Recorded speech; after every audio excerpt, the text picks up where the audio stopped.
நம்மளாம் நினைச்சிட்டு சம்பாதிப்பதன் வழியாகத்தான் பணக்காரர் ஆக முடியும். அப்படி இல்ல. சம்பாதிப்பதன் வழியாக பணக்காரர்கள் ஆக முடியும்னா இந்த தலைமுறையில் எக்கச்சக்கமான பணக்காரர்கள் உருவாகி இருக்கு. அப்ப வெற்றியாளர்களுக்கும் சாதாரண பணக்காரர்களுக்கு இருக்கக்கூடிய வித்தியாசம் இதுதான். வெறும் உழைப்பை வைத்துக் கொண்டு வளர்ந்து விட முடியும் என்று நினைத்துக் கொண்டிருப்பதெல்லாம் வெறும் மோட்டிவேஷனுக்கு வேணா பயன்படலாம். எதற்கு கடன் வாங்க வேண்டும், எதற்கு கடன் வாங்கக்கூடாதுன்னு தெரியணும். அவரை மாதிரி நானும் ஒரு கார் வாங்கணும். ஆனா அவர் அந்த காரை ஏன் வாங்கினான்னு யோசிச்சா தான் நம்ம பணக்காரனாக முடியும் ஒழிய அவரை மாதிரி கார் வாங்கணுங்கிற உத்வேகம் மட்டும் நம்மளை பணக்காரன் ஆயிட முடியாது. பணக்காரர்கள் செய்கிற எல்லாவற்றையும் செய்வதனால் நம்ம பணக்காரனாக முடியாது. எப்பொழுது நீங்கள் செலவுகளை குறைத்துக் கொண்டு சிக்கனமாக பணத்தை மிச்சம் பிடிக்கிறீர்களோ அது இன்னொரு வேலை பார்ப்பதற்கு சமம் அப்படிங்கிறாங்க. The most successful people in the world தன்னுடைய பணம் வளர வளர அதற்கு ஏற்றாற் போல செலவை அதிகரித்தவர்கள் அல்ல. மாறாக தன்னுடைய செலவை குறைத்துக் கொண்டு சேமிப்பின் வழியாக பணக்காரரானவர்கள் தான் நிறைய பேர். நம்மளாம் நினைச்சிட்டு சம்பாதிப்பதன் வழியாகத்தான் பணக்காரர் ஆக முடியும். அப்படி இல்ல. சம்பாதிப்பதன் வழியாக பணக்காரர்கள் ஆக முடியும்னா இந்த தலைமுறையில் எக்கச்சக்கமான பணக்காரர்கள் உருவாகி இருக்கணும். சம்பாதிக்கிறதுக்கு தெரியற நமக்கு அதை நிர்வாகம் பண்றதுக்கான ஐடியாக்கள் பெரிதாக இருந்ததில்லை. இதுதான் நார்மலா ஒருத்தர் பணக்காரர் ஆகிறதுக்கும் ஒருத்தர் சூப்பர் பணக்காரர் ஆகிறதுக்கும் இருக்கக்கூடிய வித்தியாசம். நம்ம எல்லார்ட்டையும் அது இருக்கும். 1000 ரூபாய் காசு வந்துச்சுன்னா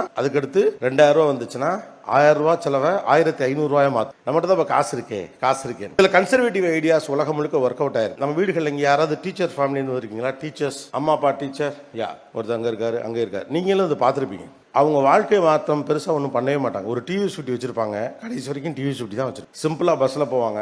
தேவையான மட்டும் வாடகை கார் எடுப்பாங்க. வருஷத்துக்கு ஒரு டூர் சிம்பிளாக போவாங்க.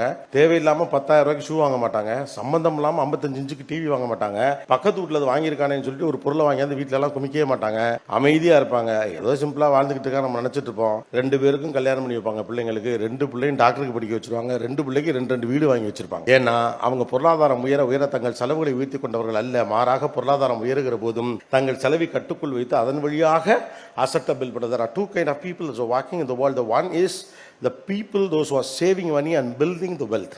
Parallelly, they make money through the revenues or remuneration. அவங்க மாதாந்திர சம்பளக்காரர்களாக இருந்தால் மாதம் சம்பாதிக்கிற பணத்தை ஒரு பக்கம் பில் பண்ண ட்ரை பண்ணுவாங்க, இன்னொரு பக்கம் இதை ட்ரை பண்ணுவாங்க. அப்போ வெற்றியாளர்களுக்கும் சாதாரண பணக்காரர்களுக்கு இருக்கக்கூடிய வித்தியாசம் இதுதான். ஸோ சிறந்த பணக்காரராக நாம் மாற வேண்டும் என்கிற பட்சத்தில் பணம் குறித்த பிரக்ஞை நமக்கு எந்த அளவு இருக்கிறது என்பது தான் முக்கியமே ஒழிய வெறும் உழைப்பை வைத்துக் கொண்டு வளர்ந்து விட முடியும் என்று நினைத்துக் கொண்டிருப்பதெல்லாம் வெறும் மோட்டிவேஷனுக்கு வேணா பயன்படலாம். திட்டமிடுதல் தான் இங்கு முக்கியமே ஒழிய தொடர்ச்சியாக உழைத்துக் கொண்டிருப்பதன் வழியாக பெரும் பணக்காரர் ஆக முடியும். ஆனால் தொடர்ச்சியாக உழைக்கிறதுல நமக்கு ஒரு ஆனந்தம் இருக்கு.